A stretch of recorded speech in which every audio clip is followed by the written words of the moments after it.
We go from abysmal to a pretty entertaining affair last night in Super Bowl 53 between the Chiefs and 49ers. And who better to chop it up with than our good buddy and hard worker?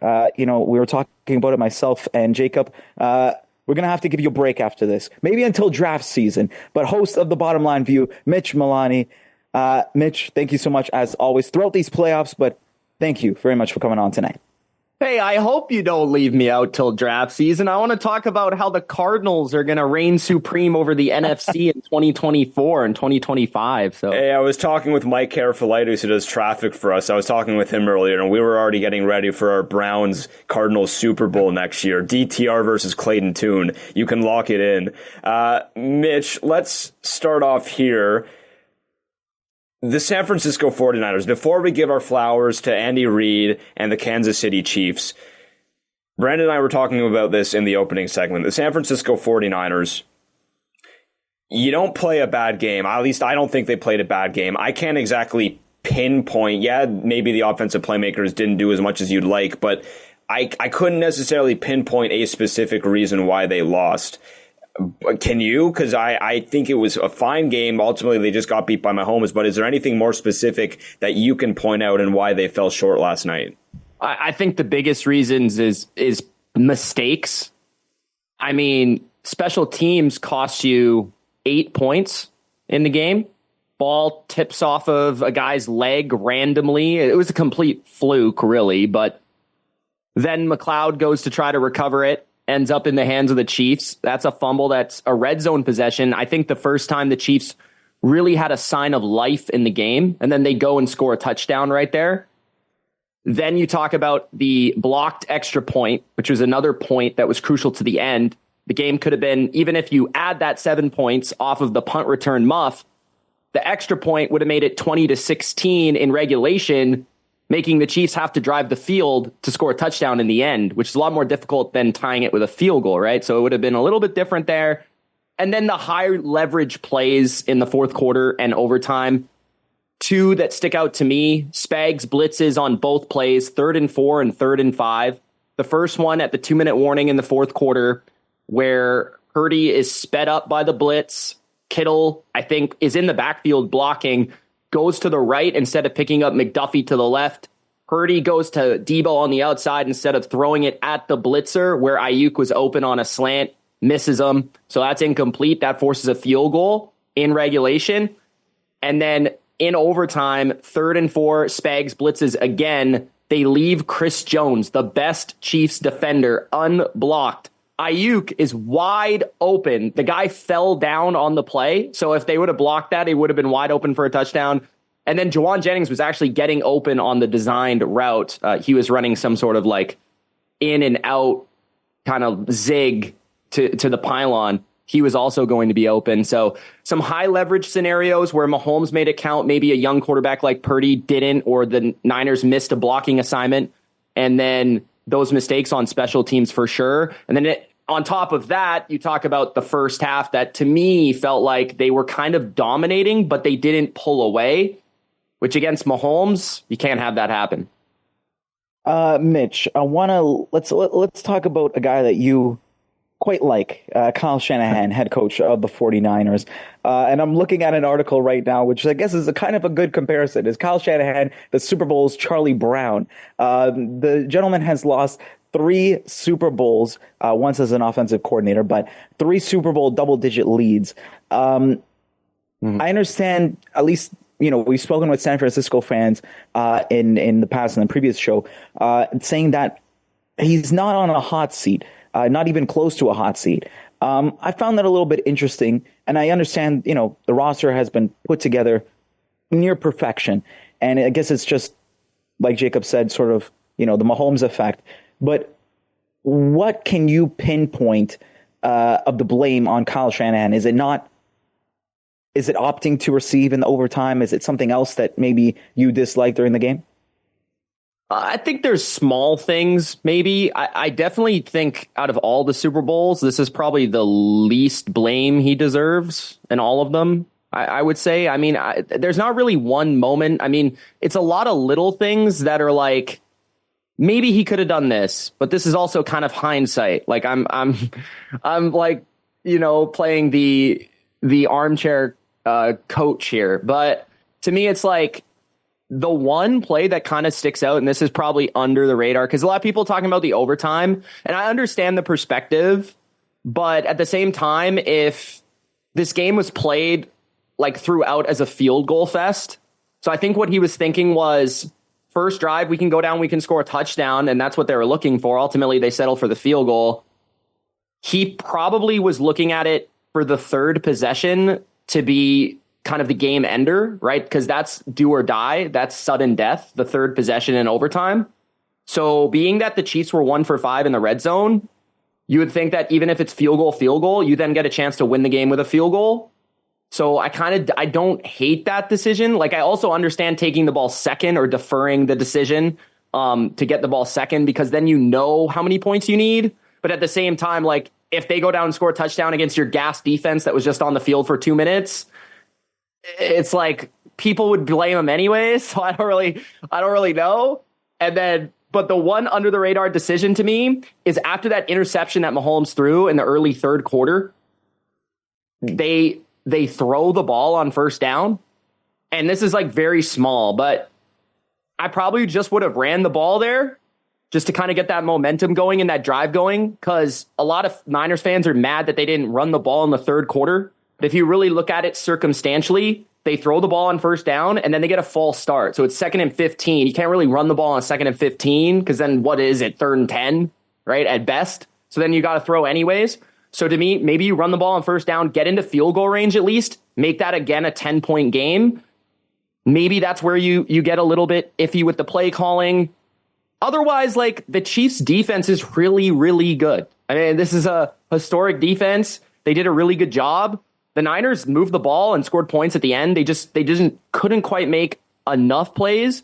And really, Dre Greenlaw tears his Achilles running onto the field. I mean, they muff a punt. They miss an extra point. Like, that's not really on the coach. That's just kind of fluky. I don't really know what to say about that. And you're playing against Mahomes.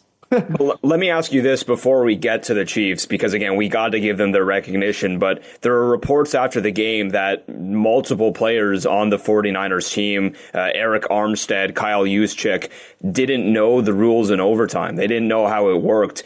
Do you look at this as being problematic? I mean, ultimately, I don't think it factored into the way that this game unfolded, but do you look at this as being a problem? Do you blame this on coaching? Where do you stand with these reports? Yeah, that falls on the coach. I think Kyle and any coach, should be prepared for those scenarios. And I think over the years, we've learned that from someone like Bill Belichick, who's kind of like studied the rule book, studied every single detail of getting the edges in terms of those scenarios and play and in-game scenarios. You got to know those. Your players got to know those. It didn't factor in. You're right. Ultimately, it kind of just became a normal overtime period. And I don't really know if it had an impact on the game ultimately, though. Like from a mental standpoint, you still got to make that stop defensively. So, yeah, you've got to be more prepared, and at least those players got to understand it. And I wish the broadcast would have discussed it a little bit better. Like they were trying to explain it mid-overtime. Like that was a little odd to me. So it really felt like nobody really had an idea, which was kind of unique. For the first time ever to see it in a Super Bowl was pretty fascinating. But yeah, for sure, if you're a coach, you have to have your players prepared. Right. And I will say, too, for me, I was at a party with about 15, 16 other guys. And especially as the clock was dwindling down, people were like, oh, is the game over if the Chiefs don't kick a field goal here? What happens in double OT? No one seemed to know. So I guess it wasn't just the players that were confused. For sure. Recapping the Super Bowl here on The Swing with Mitch Mullaney, host of The Bottom Line View on YouTube. He's been making great content over on YouTube all NFL season long. And we'll continue bringing you great content in the offseason as we get closer to the draft. Mitch, you are a well-documented Tom Brady, Bill Belichick, New England Patriots fan. And I think it's pretty undeniable right now that on the other side of this game, the Kansas City Chiefs, Andy Reid, Patrick Mahomes are now a legitimate dynasty. Mm-hmm. What kind of similarities, what kind of differences do you see between these two dynasties, seeing as you've been around to see both of them? I think the biggest similarity really came this season. where this was a season where nobody really thought the Chiefs would win. When you watch the team play during the regular season, it was kind of like, there's nothing special about this team. Like, yeah, the coach is great, and they've got like Kelsey and Chris Jones and a really good defense, and Patrick Mahomes makes the plays in the end. And the biggest similarity was what they were able to do this year in terms of finding a way, like playing any style to win. And that's what I think was Tom Brady and Belichick's greatest strength, right? They were able to play any style, win any type of game. Gritty, high flying, didn't really matter. Defense, offense, both, special teams. And that's what the Chiefs, I think, showcased on this playoff run. They obviously leaned into their identity. And I think that's something that I really want to give Andy Reid a lot of credit to, in terms of, like, he's always been an offensive coach. He's always been about his plays, right? He's always been about the designs of the offense, the high flying attack. This year is the first year I've ever seen Andy Reid coach where he leaned into a defense that really kind of carried them. And then Mahomes kind of took a page out of Brady's playbook, where he didn't always try to make that like game-changing throw or a game-changing play. It was more about just winning the game, not taking negative plays. I think that's what Patrick does better now than he ever has in his career. He doesn't take a lot of sacks, which he actually took 3 in this game. He doesn't turn it over. He actually turned it over in this game, which is why, like, kind of crazy that they won. And, he threw the incomplete pass when he needed to throw the incomplete pass, take the check down when you need to take the check down. That was kind of his weakness early in his career. And that's what I think went kind of over the heads of a lot of people watching Tom Brady. It's like the guy just never made a mental mistake.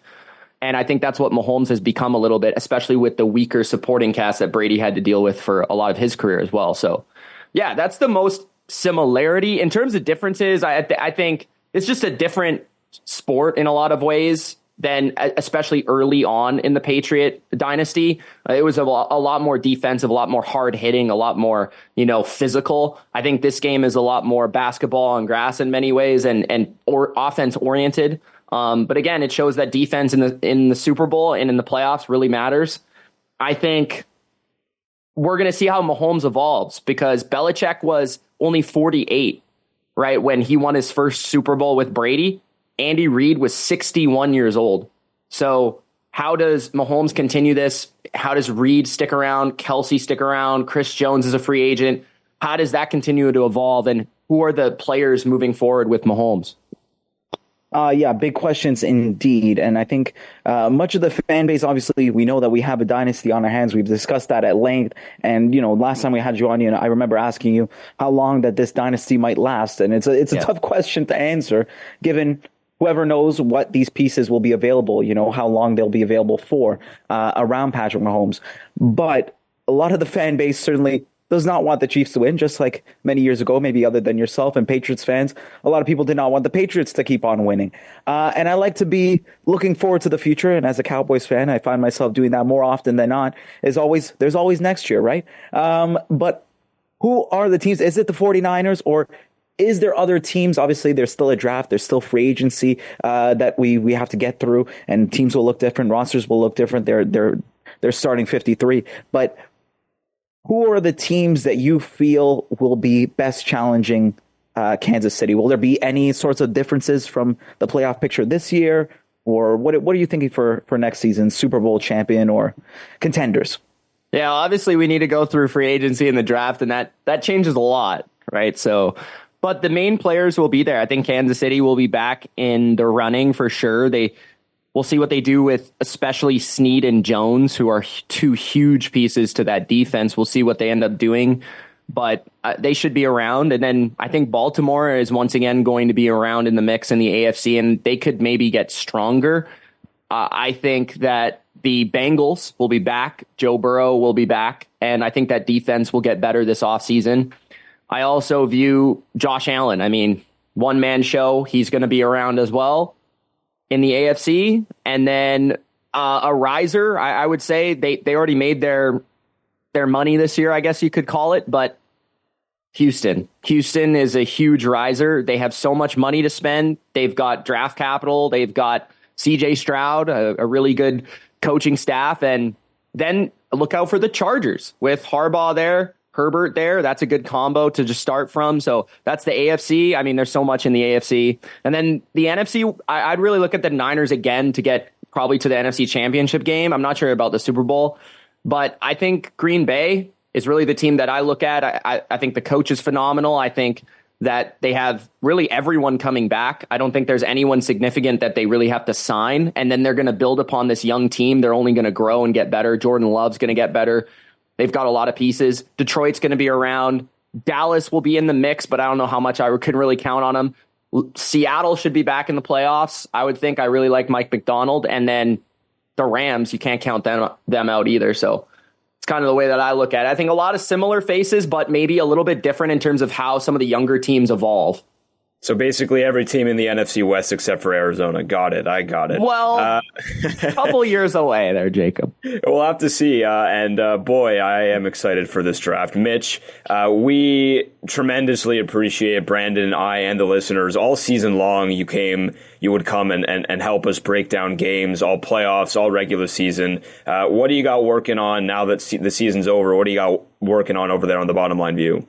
Yeah, that's a great question, man. I'm actually trying to figure that out now. Obviously, we have a little bit of a lull here. I'll be probably taking a look at doing some, projecting forward, probably some fun tier rankings at teams that I'm looking forward to next season, rankings of positions, things like that in the offseason, of course, looking at free agency predictions, looking at draft content as well. And then probably just finishing up with the Super Bowl and all that stuff this week. And then also, I do want to give a shout out because I've been on there quite frequently. I've been on the Bleacher Report, the BR app. If you guys have it, check me out. I do a lot of live streams on there. So if you want to check me out on there as well, they give me the topics and I go and I talk like these guys. So check that out as well. I'll be doing plenty of off-season content over there as well. Okay, well, keep up the good work and we'll be sure to have you on again soon. Thanks, Jacob. Appreciate it, guys.